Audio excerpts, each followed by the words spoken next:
शांति। आज 15 अप्रैल 2025 की बाबा की साकार मुरली है।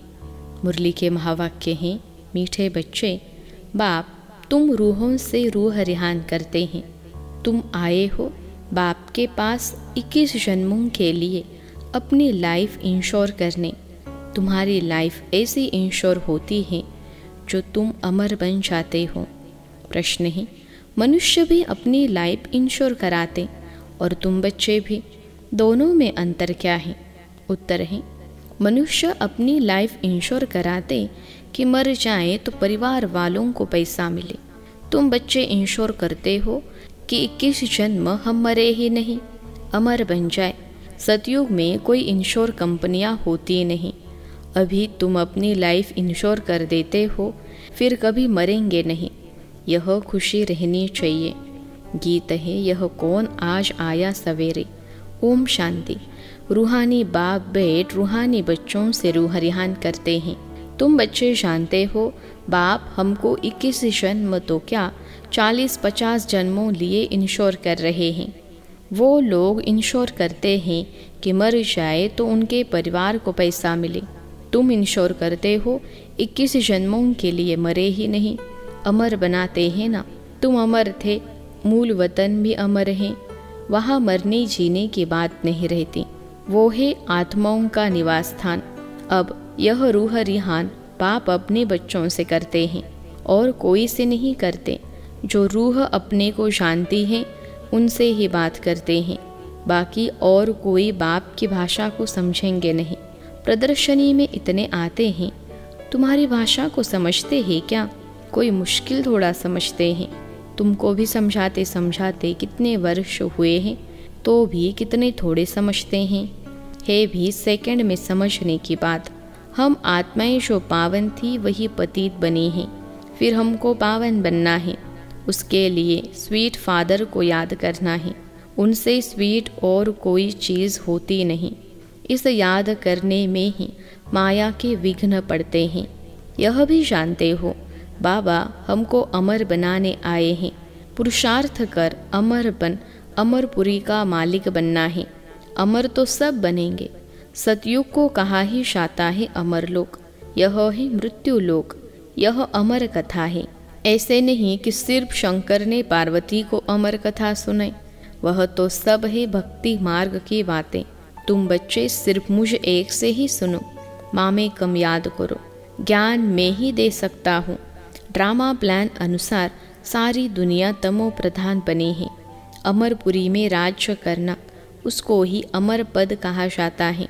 वहाँ इंश्योर कंपनियाँ आदि होती नहीं। अभी तुम्हारी लाइफ इंश्योर कर रहे हैं। तुम कभी मरेंगे नहीं, यह बुद्धि में खुशी रहनी चाहिए। हम अमरपुरी के मालिक बनते हैं तो अमरपुरी को याद करना पड़े। वाया मूल वतन ही जाना होता है। यह भी मन मना भव हो जाता। मूल वतन है मन मना भव, अमरपुरी है मध्याजी भव। हर एक बात में 2 अक्षर ही आते हैं। तुमको कितने प्रकार से अर्थ समझाते हैं, तो बुद्धि में बैठे। सबसे जास्ती मेहनत है ही इसमें अपने को आत्मा निश्चय करना है। वह आत्मा ने यह जन्म लिया है। 84 जन्म में भिन्न भिन्न नाम रूप देश काल फिरते आए हैं। सतयुग में इतने जन्म, त्रेता में इतने, यह भी बहुत बच्चे भूल जाते हैं। मुख्य बात है अपने को आत्मा समझ स्वीट बाप को याद करना। उठते बैठते यह बुद्धि में रहने से खुशी रहेगी। फिर से बाबा आया हुआ है, जिसको हम आधा कल्प याद करते थे कि आओ आकर पावन बनो। पावन रहते ही मूल वतन में और अमरपुरी सतयुग में। भक्ति में मनुष्य पुरुषार्थ करते हैं मुक्ति में व कृष्णपुरी में जाने के लिए। मुक्ति कहो अथवा निर्वाण धाम कहो, वानप्रस्थ अक्षर करेक्ट हैं। वानप्रस्थी तो शहर में ही रहते हैं। सन्यासी लोग तो घर बार छोड़ जंगल में जाते हैं। आजकल के वानप्रस्थियों में कोई दम नहीं है। सन्यासी तो ब्रह्म को भगवान कह देते, ब्रह्मलोक नहीं कहते। अभी तुम बच्चे जानते हो पुनर्जन्म तो किसका भी बंद नहीं होता। अपना अपना पाठ सब बजाते हैं। आवागमन से कभी छूटना नहीं है। इस समय करोड़ों मनुष्य हैं और भी आते रहेंगे, पुनर्जन्म लेते रहेंगे। फिर फर्स्ट फ्लोर खाली होगा। मूल वतन है फर्स्ट फ्लोर, सूक्ष्म वतन है सेकंड फ्लोर, यह है थर्ड फ्लोर, अथवा इनको ग्राउंड फ्लोर कहो। दूसरा कोई फ्लोर है नहीं। वह समझते हैं स्टार्स में भी दुनिया है, ऐसे है नहीं। फर्स्ट फ्लोर में आत्माएं रहती हैं, बाकी मनुष्यों के लिए तो यह दुनिया है। तुम बेहद के वैरागी बच्चे हो। तुम्हें इस पुरानी दुनिया में रहते हुए भी इन आँखों से सब कुछ देखते हुए नहीं देखना है। यह है मुख्य पुरुषार्थ, क्योंकि यह सब खत्म हो जाएगा। ऐसे नहीं कि संसार बना ही नहीं है, बना हुआ है, परंतु उनसे वैराग्य हो जाता, अर्थात सारी पुरानी दुनिया से वैराग्य। भक्ति, ज्ञान और वैराग्य। भक्ति के बाद ही ज्ञान, फिर भक्ति का वैराग्य हो जाता। बुद्धि से समझते हो कि यह पुरानी दुनिया है, यह हमारा अंतिम जन्म है, अभी सबको वापस जाना है। छोटे बच्चों को भी शिव बाबा की याद दिलानी है। उल्टे सुल्टे खान पान आदि की कोई आदत नहीं डालनी चाहिए। छोटेपन से जैसी आदत डालो वैसी आदत पड़ जाती है। आजकल संग का दोष बड़ा गंदा है। संग तारे कुसंग बोरे, यह विषय सागर वैशाल्य है। सत तो एक ही परमपिता परमात्मा है, गॉड इज वन कहा जाता है। वह आकर सत्य बात समझाते हैं। बाप कहते हैं, हे रूहानी बच्चों, मैं तुम्हारा बाप तुमसे रूह रिहान कर रहा हूँ। मुझे तुम बुलाते हो ना, वही ज्ञान का सागर पतित पावन है, नई सृष्टि का रचयिता है, पुरानी सृष्टि का विनाश कराते हैं। यह त्रिमूर्ति तो प्रसिद्ध है, ऊंचते ऊंच है शिव। अच्छा, फिर सूक्ष्म वतन में है ब्रह्मा विष्णु शंकर। उन्हों साक्षात्कार भी होता है, क्योंकि पवित्र है ना। उन्हों को चैतन्य में इन आँखों से देख नहीं सकते, बहुत नोधा भक्ति से देख सकते हैं। समझो कोई हनुमान का भक्त होगा तो उनका साक्षात्कार होगा। शिव के भक्त को तो झूठ बताया गया है कि परमात्मा अखंड ज्योति स्वरूप है। बाप कहते हैं, मैं तो इतनी छोटी सी बिंदी हूँ। वह कहते अखंड ज्योति स्वरूप अर्जुन को दिखाया। उसने कहा, बस मैं सहन नहीं कर सकता हूँ। उनको दीदार हुआ तो यह गीता में लिखा हुआ है। मनुष्य समझते हैं अखंड ज्योति का साक्षात्कार हुआ। अब बाप कहते हैं, यह सब भक्ति मार्ग की बातें दिल खुश करने की हैं। मैं तो कहता ही नहीं हूँ कि मैं अखंड ज्योति स्वरूप हूँ। जैसे बिंदी मिसल तुम्हारी आत्मा है, वैसे मैं हूँ। जैसे तुम ड्रामा के बंधन में हो, वैसे मैं भी ड्रामा के बंधन में बांधा हुआ हूँ। सब आत्माओं को अपना अपना पार्ट मिला हुआ है। पुनर्जन्म तो सबको लेना ही है, नंबरवार सबको आना ही है। पहले नंबर वाला फिर नीचे जाता है। कितनी बातें बाप समझाते हैं। यह समझाया है कि सृष्टि रूपी चक्र फिरता रहता है। जैसे दिन के बाद रात आती है, वैसे कलयुग के बाद सतयुग, फिर त्रेता, फिर संगम युग आता है। संगम युग पर ही बाप चेंज करते हैं। जो सतो प्रधान थे अब वही तमो प्रधान बने हैं, वही फिर सतो प्रधान बनेंगे। बुलाते भी हैं, हे पतित पावन आओ। तो अब बाप कहते हैं, मन मना भव, मैं आत्मा हूँ, मुझे बाप को याद करना है। यह यथार्थ रीति कोई मुश्किल समझते हैं। हम आत्माओं का बाप कितना मीठा है। आत्मा ही मीठी है ना। शरीर तो खत्म हो जाता है, फिर उनकी आत्मा को बुलाते हैं। प्यार तो आत्मा से ही होता है ना। संस्कार आत्मा में ही रहते हैं, आत्मा ही पढ़ती सुनती है। देह तो खत्म हो जाती हैं, मैं आत्मा अमर हूँ। फिर तुम मेरे लिए रोते क्यों हो? यह तो देह अभिमान है ना। तुम्हारा देह में प्यार है, होना चाहिए आत्मा में प्यार। अविनाशी चीज में प्यार होना चाहिए। विनाशी चीज में प्यार होने से ही लड़ते झगड़ते हैं। सतयुग में है ही देही अभिमानी, इसलिए खुशी से एक शरीर छोड़ दूसरा लेते हैं। रोना पीटना कुछ भी नहीं होता। तुम बच्चों को अपनी आत्म अभिमानी अवस्था बनाने के लिए बहुत प्रैक्टिस करनी है। मैं आत्मा हूँ। अपने भाई यानी आत्मा को बाप का संदेश सुनाता हूँ। हमारा भाई इन ऑर्गन्स द्वारा सुनता है। ऐसी अवस्था जमाओ। बाप को याद करते रहो तो विकर्म विनाश होते रहेंगे। खुद को भी आत्मा समझो, उनको भी आत्मा समझो, तब पक्की आदत हो जाए। यह है गुप्त मेहनत। अंतर्मुख हो इस अवस्था को पक्का करना है। जितना समय निकाल सको उतना इसमें लगाओ। 8 घंटा तो धंधा आदि भल करो, नींद भी करो, बाकी इसमें लगाओ। 8 घंटा तक पहुंचना है, तब तुमको बहुत खुशी रहेगी। पतित पावन बाप कहते हैं, मुझे याद करो तो तुम्हारे विकर्म विनाश हो। ज्ञान तुमको अभी ही संगम पर मिलता है। महिमा सारी इस संगम की है। जबकि बाप बैठ तुमको ज्ञान समझाते हैं, इसमें स्थूल कोई बात नहीं। यह जो तुम लिखते हो वह सब खत्म हो जाएगा। नोट भी इसलिए करते हैं तो पॉइंट्स नोट होने से याद रहेगी।